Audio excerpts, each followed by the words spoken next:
So another business division out of the blue. Yeah, it's another food. So they have can, they have furniture, and now they have food. Are they planning to combine this and make it a conglomerate or something? That's the thing. If you look at based on their revenue, it's about 60 to 70% of their revenue is from general cans. I see. Yeah, and all these food, furniture business is all like very small, tiny bit of contribution. I see. Yeah.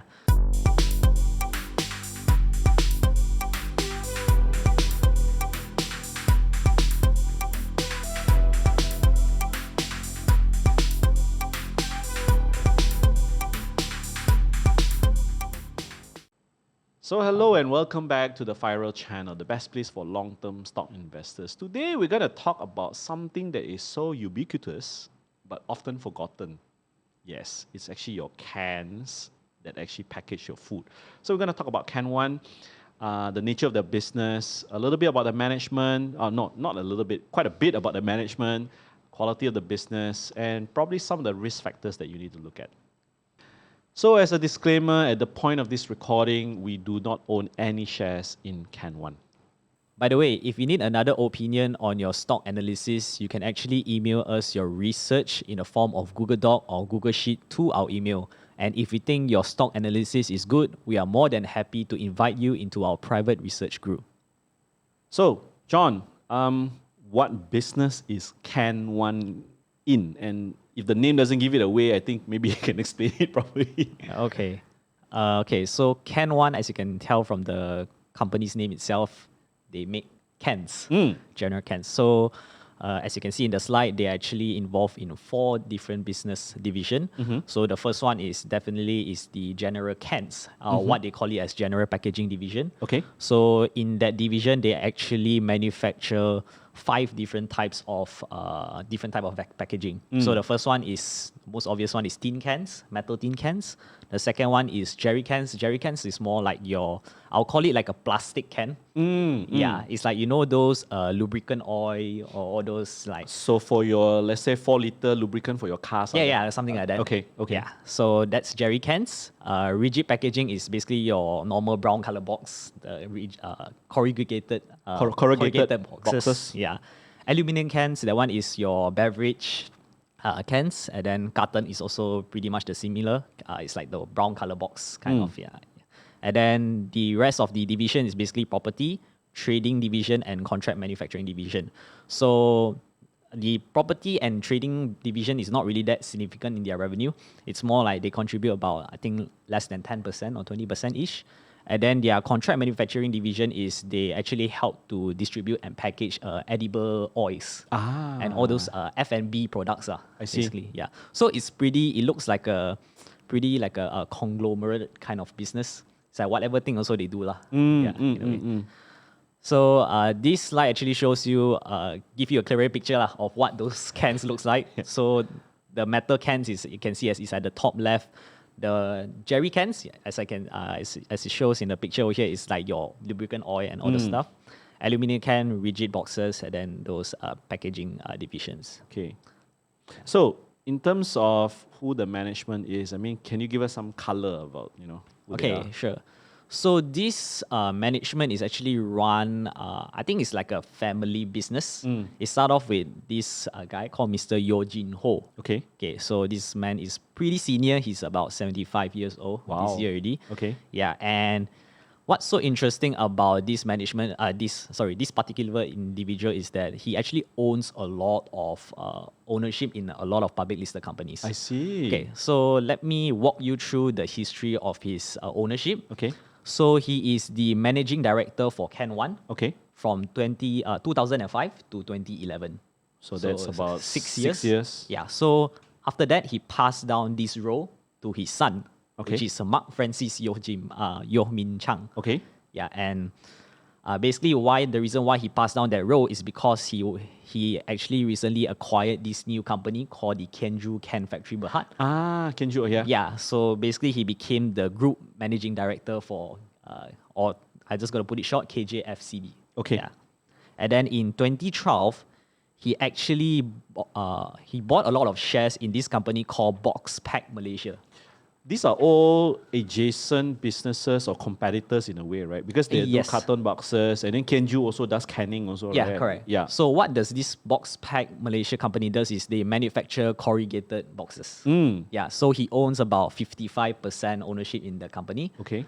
And then after that, he also bought a lot of ownership in Alcom Berhad. Alcom is the aluminium company that they make aluminium can. And after he owns about 59% of the company lah. I see. And then the next business division that he owns is that he actually co-founded Kaiser Corp. I'm not sure, have you heard before this No, company I called haven't. Kaiser Corp? Okay, so Kaiser Corp is basically they manufacture and distribute king koi. You know the king koi bedding and mattresses? Okay. Yeah. Interesting. Okay. So it's pretty diversified kind of business. Like study from can, then to do furnitures. Yeah. Yeah, he owns a lot of public listed companies in Bursa, Malaysia. I actually. see. I Yeah. see. And another individual that I want to share with you is this guy called Mr. Chi K Leong. It Okay. is the picture right below of Yo Jin Ho. Okay. So he actually worked very closely with Mr. Yo Jin Ho. He actually has been with him for about, I'll say, since the start of Can 1 I until see. today. I see. So yeah. 20 over years, I'm guessing. Yeah, 20 over years. So they have been like business partner for many, many decades. And he also has been running the similar business division, like the box pack, the Alcom, and all the stuff. He also have like role in those companies as well. I see. Yeah. And last but not least, we have Yo Jin Beng. So Yo Jin Beng is the brother of Yo Jin Ho. Yeah. And he's the one thing that is interesting about him is that he's a managing director for Ibu Food Group.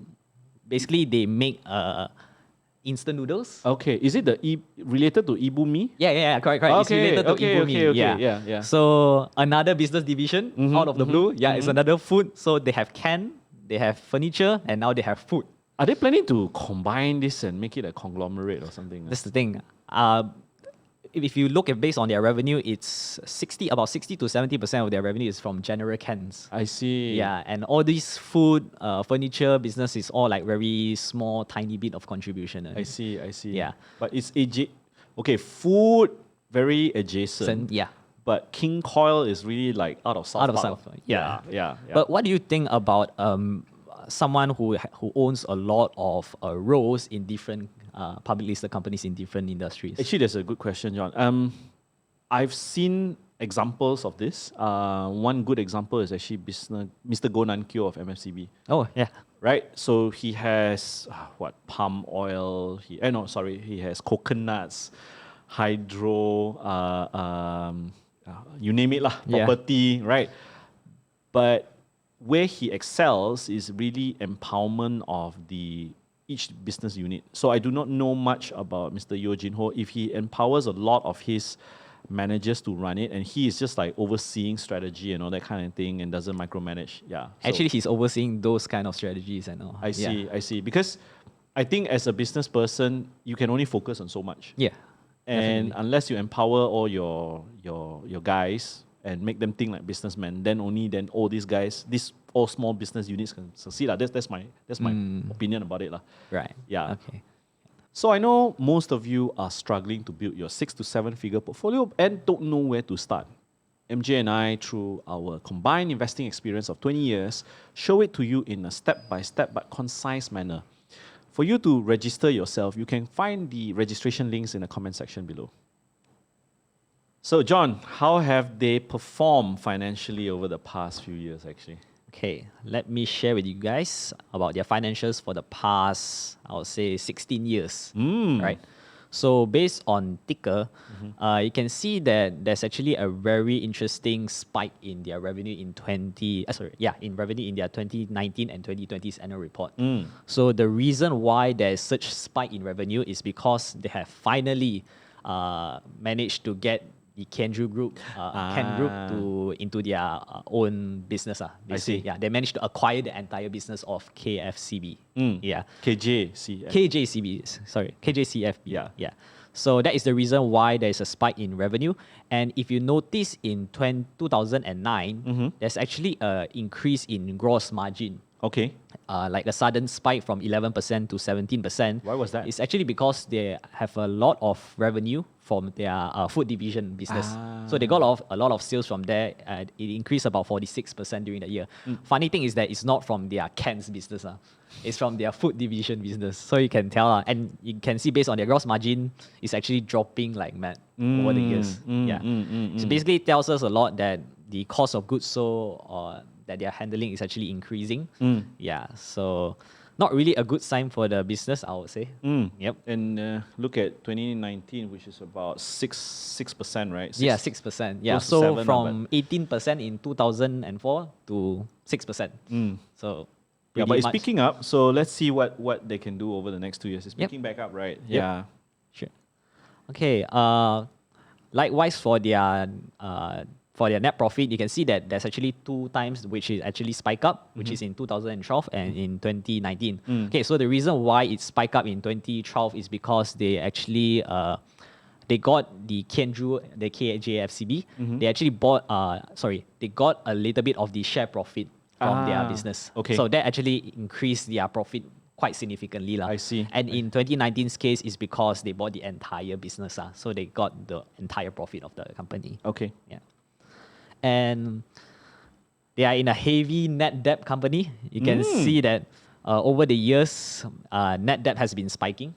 Was it because of the acquisition? Yeah, it's because of the acquisition of that Kenju factory, which actually resulted they have them to incur more long-term debts, I would say. Yeah. And in terms of cash flow wise also, I say in the recent years, 2018 to 2020, it has been improving slightly. But the reason why it improved is because they included the business of Kenju. I see. Yeah. I see. So it doesn't really tell us much whether the business is still improving or it's doing bad. Yeah, but we shall see in the next few years. Okay. Yeah. If you're liking the video so far, make sure you smash the like and subscribe button because it helps our video to reach out to more people. Also, don't forget to smash the notification bell so that you will know when new videos are out. So, John, give us the good and the bad. Okay, so let me tell you a little bit about what's good about Can One. Okay, so number one is, before I go through number one, I just want to let you know that there's actually not many people who manufactures metal tin cans in Malaysia itself.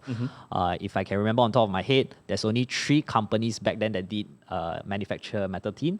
One is Can One. The other one is Aber Global. They used to call themselves Johor Tin. Yeah, and the last one is actually Kianju factory cans. So in a way, now Kianju being acquired, only left 2 lah. Yeah, so only left 2. And now the biggest one is obviously Can One after they acquire Kianju. Yeah, so nothing really special. It's just that they are the largest market share in Malaysia. And the second thing that I want to point out is that the industry is actually pretty hard to enter because you need a lot of technical know-how, and also it's pretty much of a capital-intensive industry. Okay. Yeah, you have to buy a lot of machines, all those. It costs quite a bit for you to start. I see. Okay. And the last one that I think, I'm not sure whether is it a good thing or is it a bad thing, but they actually have a lot of asset. But with a lot of that as well. Yeah, So that's where the balance has to come lah. Yeah, correct. So yeah, that's pretty much the good about the company. And what are the risks of Can One? This one actually has quite a bit. Yeah, so the first one is actually, if you recall the financials that I showed you about their gross margin has been dropping, right? Correct. Yeah, it's because of definitely raw material costs has been increasing over the years, which resulted they having a lesser gross profit. And not only that, is that they also are incurring a lot of overhead costs because they actually invested a lot of automated machines to automate their factories and all their productions. Okay. Which resulted lesser operating profit. Yeah. And third is that they are in a very slow growing industry. It's not really that exciting like the electric vehicle. The industry is growing like around 20 to 30% in CAGR. Yeah, this is like a very steady and very slow kind of industry. And last but not least, that I think is a risk is the director's exposure to many industries. Yeah. So you worry about the focus in a way. Yeah, I'm worried about the focus of how are they going to manage so many different companies at the same time. Got it. Yeah. Got it. So, yep, that's about it. So great. Thanks for sharing, Jonathan. Yeah, thank you.